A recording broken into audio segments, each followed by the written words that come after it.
Let's watch some Greg and Tim show clips. Hey, so our next topic of the day today, Tim, is, well, it's not really topic of the day. Do we have a topic? Are we going to run this one as topic of the day?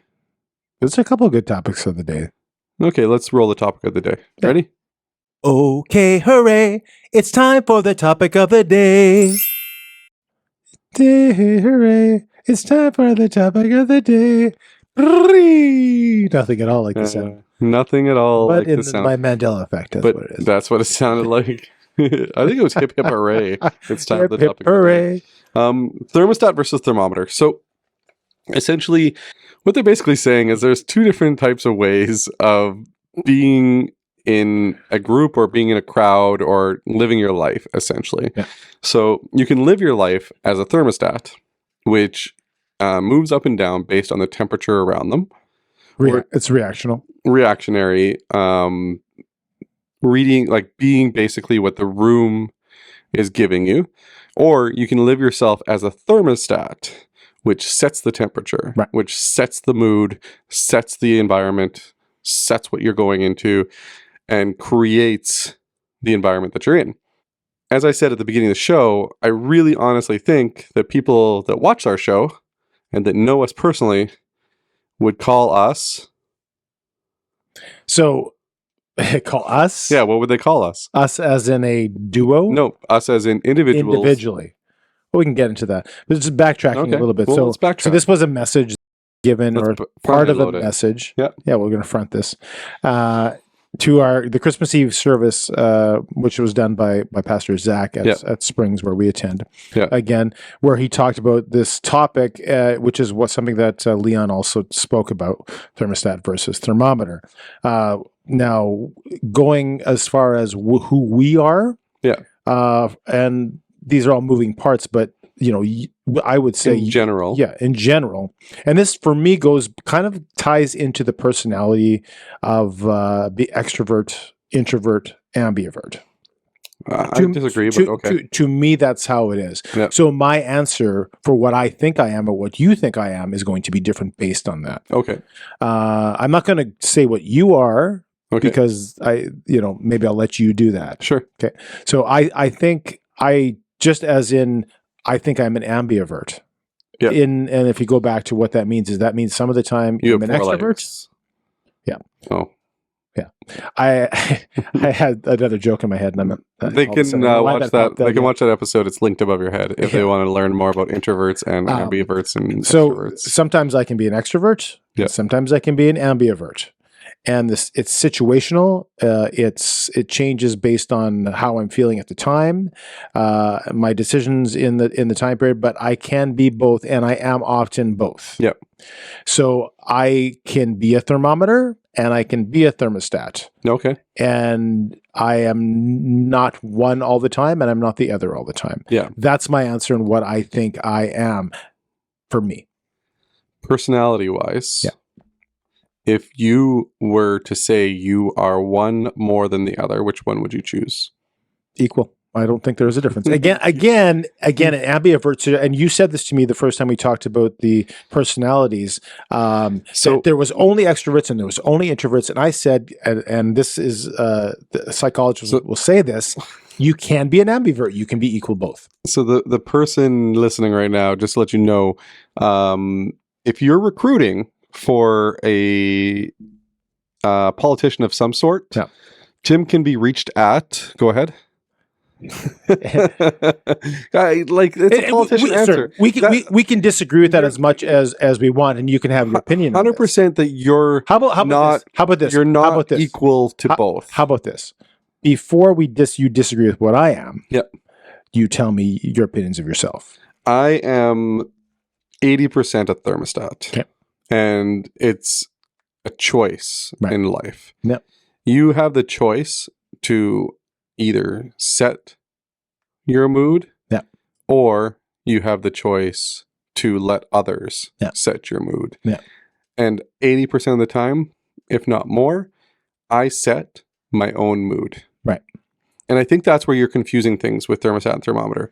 It's not about the fact that you're extroverted and that you're, out there dancing with a flamenco dancer and doing a whole bunch of things with Mr. Jones. Yeah.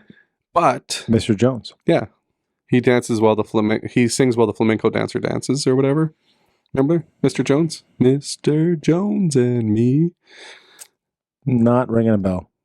He was going to buy a gray guitar and play Vaguely remember the song. Counting Crows.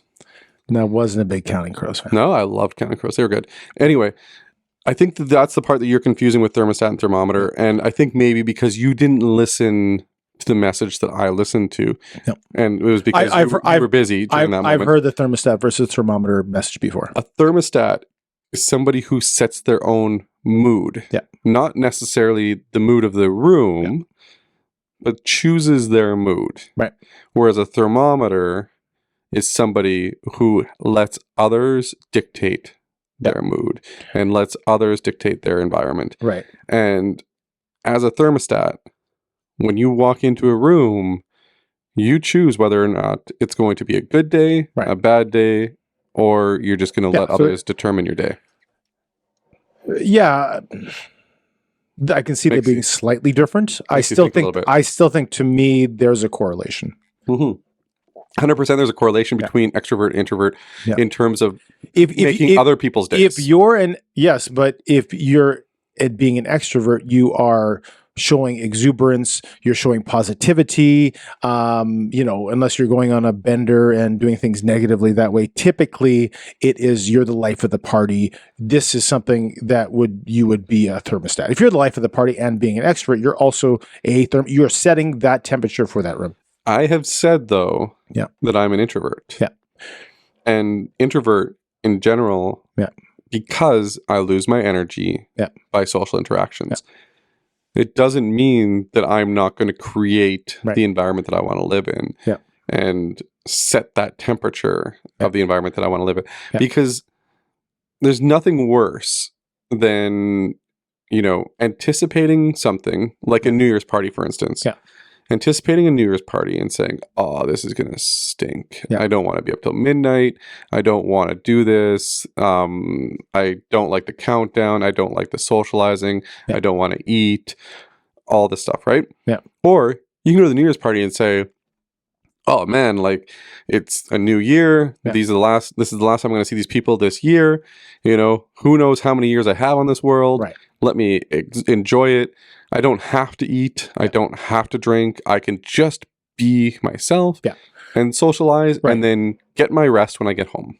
Yeah. And certainly many New Year's Eves, and I know what you're talking about and what you're getting at, and that's fine. Many New Year's Eves, I have definitely been that one person, and many New Year's Eves, I have not been that person. This New Year's Eve, there is situational things that made it so that I made it so is a bad way to put it, but of course I've granted already that I'm mixed. So I'm already admitted that many occasions. So were you a thermostat on New Year's Eve this year? I was a thermostat's the one. Yeah, I was a thermostat for sure. You set the temperature? Thermometer. I got confused as well. No, absolutely. This year I was a thermometer. Yeah, you 100%, let the situation dictate your. Yeah, I was tired. I thought I did the best in the situation for where I was at, and I didn't get into some of the things that were going on this week for a reason. Yeah. But in the place where I was, I thought I did okay. Yep. Was I dancing on the ceiling like Lionel Richie? No. The song "Dancing on a Ceiling." Anyway, you can't dance on a ceiling. Yes, I know, but he sings the song "Oh, Dancing on a Ceiling," which is, of course, we can't do, but metaphorical.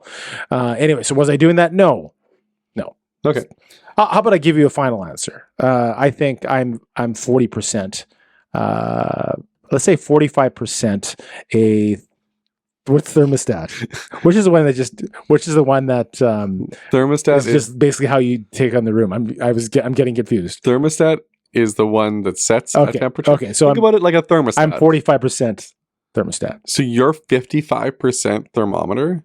You let others dictate your mood. That's 55% of the time. Well, I already said half and half, like ambiverts half and half. So yes, I'm going to say less. Yeah, so, I'm aware of that fact, and I understand. Is that something you're working on? I've been working on that, for sure. But there's certain situations, and again, I correlate both the ambivert, extrovert, introvert with that. To me, they are very similar. I know you disagree. I think they're very similar. So the reason why I think that you're more of a thermostat. Yeah. I think you set the temperature more because I've been on trips with you Yeah. where there's guys Yeah. that are slow to move, Yeah. slow to get up, slow to do anything. And you set the mood saying like, hey, we're getting up at this time. Yeah. We're going to go do this. We're going to go do that. We're going to, enjoy this. And then we do our little videos. We do our little Instagram stories. Yeah. And we really set the mood. If not for other people, for us personally. And right? Either way, I think I'm Maybe a I mix. only see that 45% I on can trips. I think I'm a mix. Just like I think, and again for me, I think I'm an ambivert because I can be both. I think I'm a mix for thermostat thermometer, and I am trying to do better at setting that temperature. Yeah, but I am very much a mix. So you're like a cockapoo. I don't know. I don't even. What's a cockapoo? A cocker spaniel and a poodle. A mix. Yeah, but again, there's a I had a cockapoo when I was growing up. when you say just takes on the temperature of a room, it's almost a negative. Yeah. Right. It almost shows as a negative where it's not always negative, but right. And sometimes controlling the temperature of a room can be negative when you're controlling things. But just like sometimes being an extrovert and having too many leaders in the group, trying to control the temperature, you get conflicts because there needs to be followers, there needs to be leaders, and if everyone's a follower, then like we have a trip coming up where if 8 people on the trip try to control the room and lead, it's going to be disaster. Fights every day. So talking about our trip to Florida, I think there is a which, group, by the way, is 79 days. 79 days. 79 days from today. Yeah.